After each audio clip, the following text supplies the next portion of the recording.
Good afternoon. I'd like to welcome everybody to Leading Indicators. I am Russ Allegrette from Ocean West Capital Partners. I'm with Dennis, as always, Dennis Kiely from DLA Piper.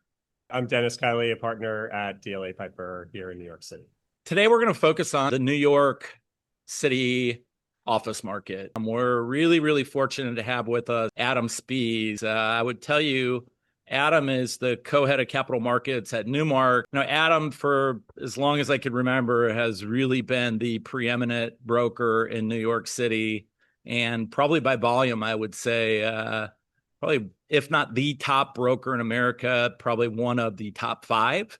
And that's a large result of his creativity and his skills. So, Adam, welcome. Thank you. Very nice introduction. My mother would be proud of that.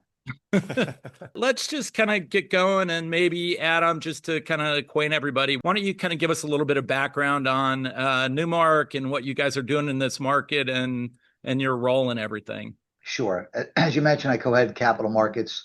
Newmark, fully integrated real estate services firm. A lot of what I focus on is capital markets, both sales, financings, recapitalization, preferred equity, really filling the capital stack, any type of monetization. And as the world has gotten more complicated, what is a sale turns into a recap, turns into preferred equity. The capital stack has really gotten all mushed together. So having the ability to work in all facets of that has become important. We also are doing a lot of leasing, management, you name it, whatever it is that you need. We do it, and we do it around the country, in all asset classes. That's what we're up to, and the market is picking up, in particular, New York City. Well, good. Let's jump into that. The New York office market seems to be outperforming the rest of the U.S. in terms of occupancy and rental growth. Why is this, and what industries are driving that growth? There's a few things that are driving it. In the first quarter of 2025, there's about 12 million square feet of leasing activity in New York City. That is more than we saw since 2019. It's interesting. So that was the first quarter that we were back to pre-COVID numbers. What's driving that is you have a lot of young people that never wanted to stay home in their 500 square foot apartment. And New York has been an epicenter of culture. It's where young people want to live. It's where companies want to be. And as a result, there's also, because of the financial services, we're really first to say, hey, we need to be in the office to make things happen. Others have followed suit. As a result, we've seen a big pickup in leasing activity. Also, just because people were hesitant over the last couple of years and they continue to grow as a company, they needed more space.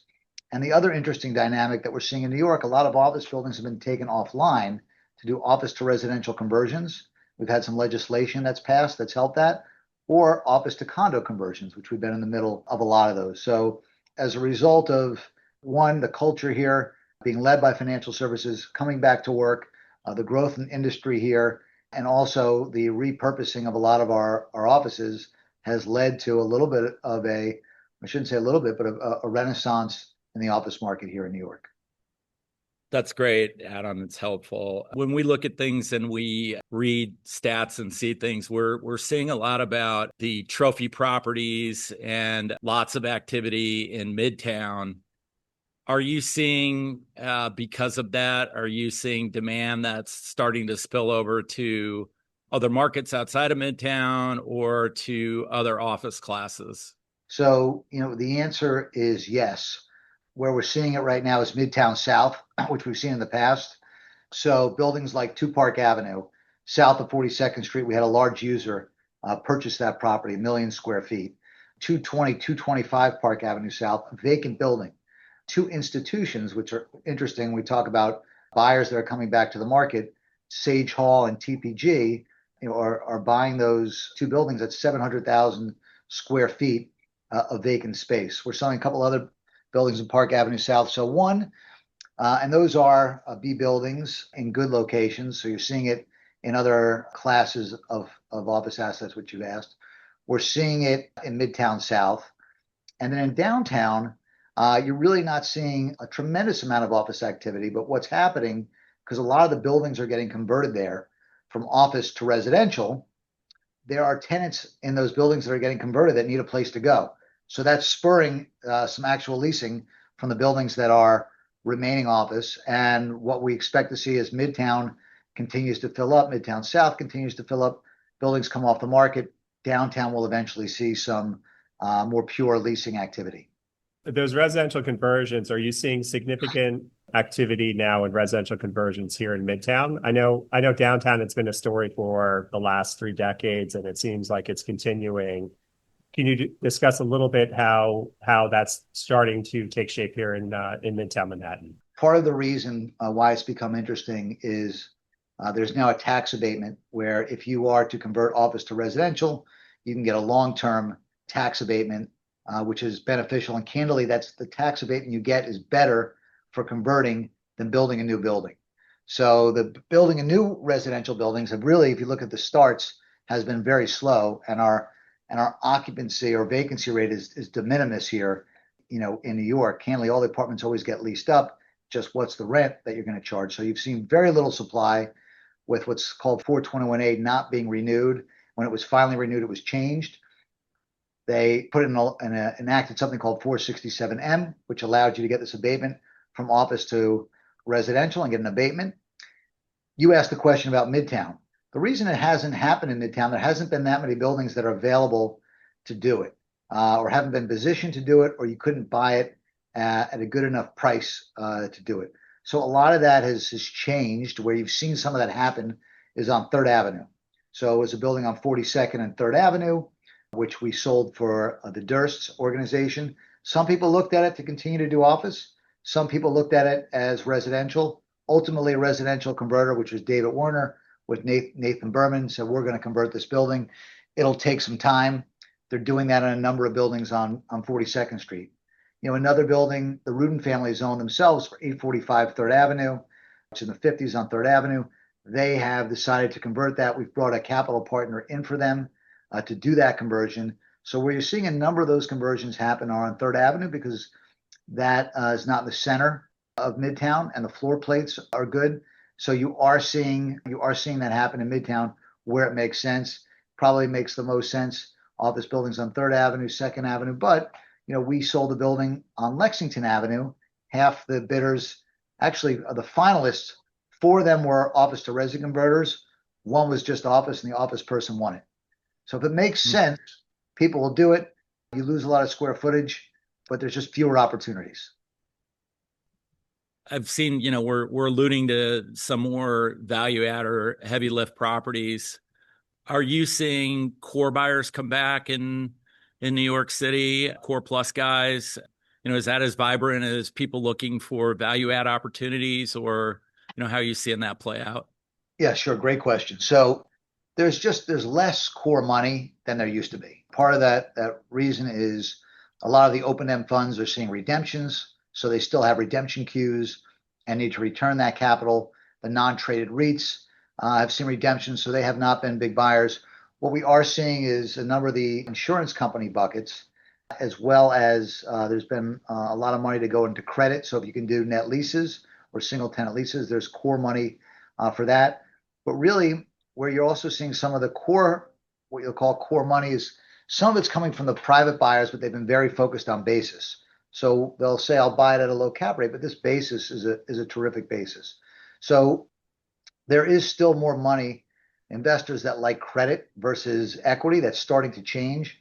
Also, as you see the credit market start to really improve and the yields really thin, we'll see that credit money go back into equity. But at this moment, there's not as much core money as you'd like to be. So because there are sales that are going to occur, we think you're seeing some buys right now where people are getting value add returns with core type risk. And what's the nature of those buyers? High net worth, foreign investors? Who are you seeing currently in the market? And it depends what asset type. Of course, certainly in the office sector for the last couple of years, private buyers have been a huge investor because they just said, hey, there's a window. We've seen this before. New York always bounces back quickly. We want to be a buyer in this window. But at the same time, you're seeing REITs like SL Green come to the table, funds like Spear Street, Tishman, Shorenstein, Beacon become active buyers, TPG. Blackstone, it feels like once Blackstone committed to doing something, it gave everyone permission to say, oh, okay, it's okay to buy. They made an investment into 1345 Avenue of the Americas, at a pretty good basis. It has a JV, so it has some limitations on how they ultimately exit. But you're seeing a host of major players. Some of those deals are structured as preferred equity, and and a lot of the sales that are occurring, it's being forced by lenders. So the market is healthy right now. People may not like the price that they're getting depending on their basis, but there's a healthy debt market, there's a healthy equity market. So we're at a point now where people want to get paid back. The fund has come to an end, partnerships are over. People want to have a liquidity event. So there's a healthy market to sell into. And Dennis, your question, the buyers that are coming into the market to buy that have been both the private buyers, the core plus funds, the opportunity funds, and you're seeing foreign capital, both high net worth capital, as well as some institutional, as well as sovereign wealth / foreign pension funds. So it's a little bit of everyone. The first stop always tends to be, in New York, and you're seeing it on the multi side. Everyone wants to rush into these southeast cities. They're small cities, and only so much building that they can take. So some of them gotten overbuilt quickly. The fundamentals in New York really remain stronger than any other city in the United States, not only for office, but for residential. Hotel, it's very hard to build new hotels. So we're working on a luxury hotel right now. We're getting a great response. And then retail is really, back in a big way. So we're really running on all cylinders for all asset types. Adam, in terms of your core projects that you have, what kind of metrics, what are people looking at in terms of buying metrics? Are they looking at a 5-year cash on cash? Are they looking at going in cap rate? Are they looking at an IRR? How are they underwriting these things? So it depends a little bit on the buyer. It depends a little bit on the asset type. But the bigger focus tends to be, because more deals today are a little bit more value add, or it has a story, or it's in transition. So probably the biggest metric is, where am I stabilizing on a yield on cost? So whether that's a office to residential conversion, whether that is an office lease up play, whether it's a retail play with below market leases, whether it's a hotel play that's coming out of COVID and has done some improvements. That's probably the first metric, is what's my yield on cost? And then the question is, where am I going to exit it versus where I'm stabilizing at? And that exit is, let's look at where the 10-year treasury, where do we think it's going to stabilize? Where has it been? Where is it going to go? What's a regular spread to that? And how am I going to bench that? And if I got a 50, 100, 150 basis point spread on that, I like that. The other big metric is going to be cash on cash for a lot of investors. And really that's hand in hand with IRR.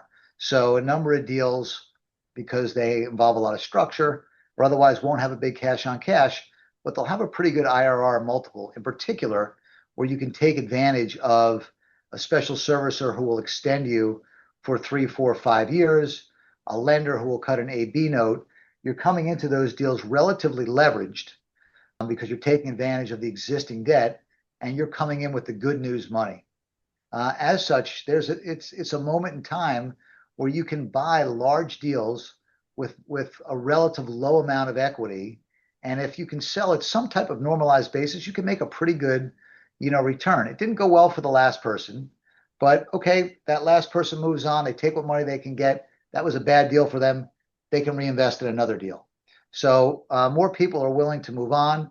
More people are getting forced to move on, by their lenders. The lenders forcing that lender to move on. So it's as I said before, it's a healthy market. The metrics, probably yield on cost, cash on cash, and IRR are the biggest metrics. Obviously, cap rate's important too, but that's a moment in time.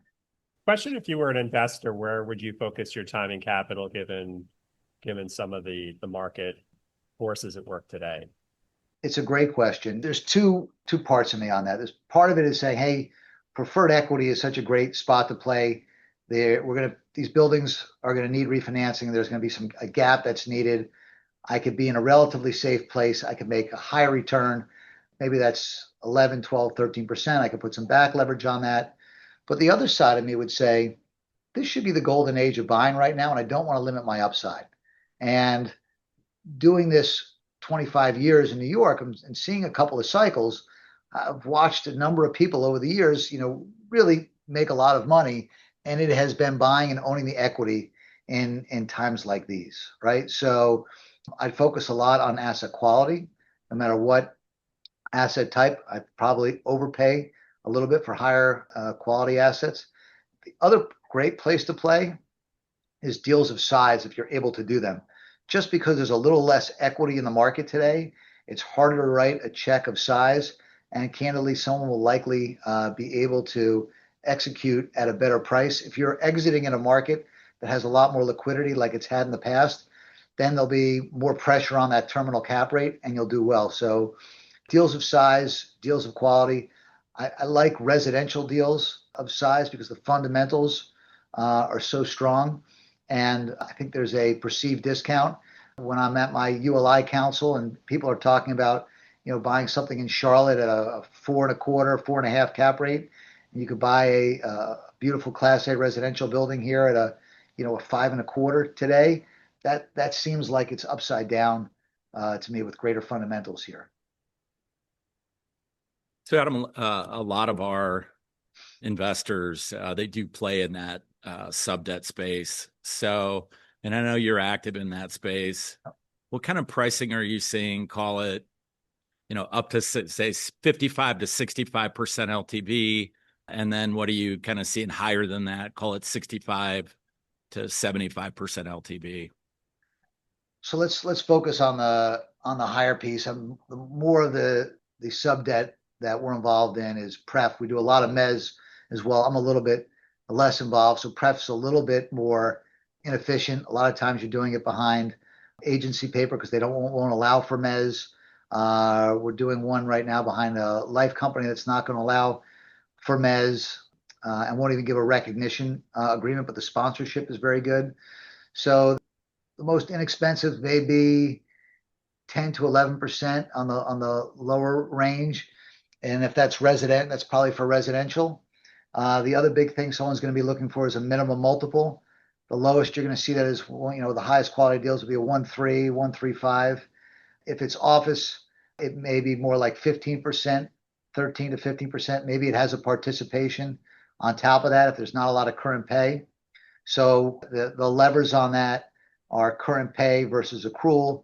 Are you structuring the deal where you're reserving something for current pay, which candidly you may want as both the borrower and the lender, so it doesn't accrue too high, and you ensure that you have a performing loan. But there's a lot of money looking to do that, and probably about 18 months ago, we said, why are we going to fight the market? Everyone wants to do pref, so we really try to shift a lot of our deals to do pref. We can meet the market. We can get our client 80% of what they wanted, and if the market improves, they have given up really none of the upside. Adam, how much of your sale business is derived from the distress situation currently? So there's a lot of different ways to describe distress. Say there was a lot of core funds over time that had redemptions, needed to clean up certain deals or didn't want to feed other deals. So was that distress? No, they had no debt on it, or they had 30% debt on it. But a lot of the pruning of the garden by the core funds, maybe that was 20, 25, percent, something like that. Are you seeing a lot of forced selling that's either the equity is the seller, but the lender is really directing the sale? That was probably a lot. Maybe that's another 30, 40% of the sales. And a lot of it is just people have completed their business plan and they didn't want to sell. They didn't want to sell because it was COVID. They don't want to sell because the Russians attacked, Ukraine, and interest rates, went up. They didn't want to sell because of Liberation Day. There's a lot of excuses. Dog ate my homework. My mom needs a hip operation. At some point, you got to sell, and it's a healthy market, now. So a lot of it is, hey, I've completed my business plan. Maybe things are better in 5 years or 3 years, but you have a pretty good sense of where things are. So a big piece of it is business plan is over, and they need to recycle the capital. They need to return it. So it's not a distress sale. Most of these groups are market seller, and it's time to recycle the capital. Yeah, that makes a lot of sense. I mean, from our investors, we've seen there was strong hope that interest rates were going to go down and you were going to be saved by interest rates. And it feels like people have pretty much given up on that. So, if you have completed your business plan and you don't think interest rates are going to be appreciably lower in the next 12 to 24 months, why wouldn't you sell? So the last time the Treasury hovered around 4%, and by the way, we're higher than that, it's coming a little bit today, was '05 to '07. And that was one of the greatest, selling periods, one of the most bullish markets. And cap rates were actually higher then than they are now. So I would argue there's an argument to make. It's actually not a bad time to sell. I think there's a great argument to make. It's actually a pretty good time to buy. And that's sort of what makes a fair market, right? You never really, what's the perfect side of the trade. Trying to time the market to the exact right time is a little bit of a fool's errand, and hope is not a great strategy unless that's the only one you got. Then you got to count on it. But it feels like we're in a steady market for a while. Are you seeing lenders and sub-debt lenders get more aggressive now, that especially in New York City, because it seems like fundamentals have gotten better and you could get in at a low basis at this point in time? Are you seeing people become more aggressive? More meaning getting more aggressive, providing new mezzanine loans? No, I mean more aggressive in terms of, if you're a sub-debt lender and instead of giving that next extension or going PIK or whatever. Yeah, absolutely. Because they can get paid back, maybe not in full, but they can return a lot of the money.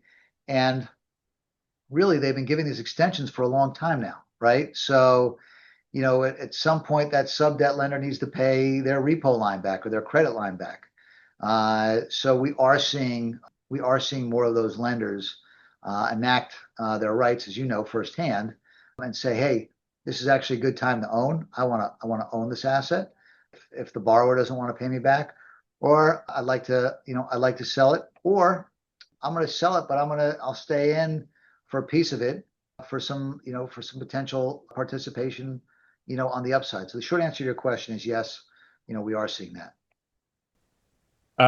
Do you think that office prices in New York have bottomed out, or even potentially we're past the bottom out period? They probably bottomed out a year ago, Dennis, and for some of the reasons that we already touched on. But one of the fundamentals, listen, the capital markets trump fundamentals always as it relates to valuation. Meaning, if rates are low and the money supply is high, we could sell the same. I remember when I was an analyst, I was doing all the numbers, and we would sell the same building for 20% more when the NOI went down by 20%. And I said, how could that be? And it was, lower interest rates, more money chasing real estate. So money supply, money flows into real estate always out trump the fundamentals, but it's really helpful to have strong fundamentals. And right now, we have incredible fundamentals in really all asset classes, and there's no space, right? So a lot of the tenant rep work that we're doing, it's a hard job because there's fewer and fewer options to go. And what you're going to see as a result of that, is normal in this point in the cycle, you're going to start to see development. And some of that development will have to be spec because they'll have smaller floor plates and you can't find an anchor tenant. But the rents now, are justifying development on office, which you got to average $240 a foot in rents. But for the higher quality stuff, people will pay that. So Dennis, the office market's definitely bottomed out. It's probably a year to 18 months ago that it's bottomed out. It's certainly on the upswing, and there's definitely a little bit FOMO. I don't know if that translates to Korea, but fear of missing out. And people are saying, "Gee, I want to get in here and I want to buy an office building." So we're seeing more and more investors, show up that weren't there a week ago, a month ago, 6 months ago. Well, Adam, I think that's been fantastic. We really appreciate your insight. It's definitely a different market in New York than it is in many other places. And I think you did a great job of describing it. So thank you so much. We appreciate it. We wish you continued success. Thank you. And you guys look very nice in your matching blazers. Keep crushing.